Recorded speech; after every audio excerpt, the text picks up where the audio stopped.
What's up, everyone? I am London Sky. I am the weirdo face behind the channel Perspective Battle. A little bit about myself. I have always been fascinated by the way that human brains work. I often find myself wanting to pick people's brains to get to the why behind their behaviors and their reactions and their opinions about things. So today, I'm curious to pick people's brains about Trump's recent decision to start dismantling the Department of Education.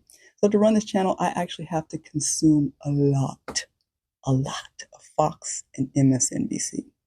Spoiler alert, their opinions about Trump's decisions are often divided down party lines.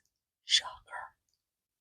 I mean, it's no secret that tribalism often plays a role in people's decisions, their opinions, and their reactions to things. It's human nature, right?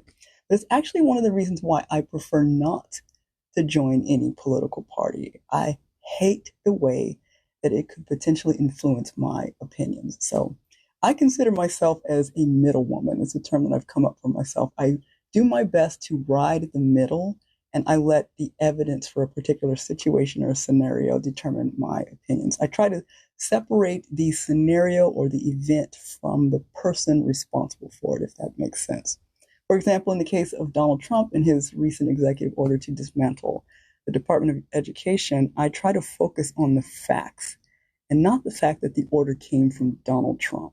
And as humans who are naturally tribalistic, that is pretty tough to do, but I always challenge myself in that way. So I was hoping to challenge you all in that way with this little exercise.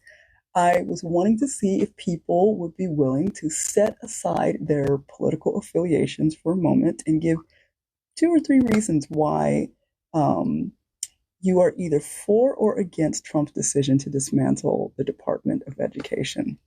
This is just my way to pick people's brains and to get to the why behind your reactions and your opinions. I think that the why is so vitally important. So, what are your thoughts? Are you for or against Trump's decision to dismantle the Department of Education? And please give detailed reasons as to why. I'm very curious. And when you're done, I'm wondering if there's any of you who are willing to disclose whether or not you are a Republican or a Democrat, or maybe neither. I'd really be curious to see if your opinions are in line with your quote unquote tribe, or if they actually differ from that. So, with that being said, get to typing.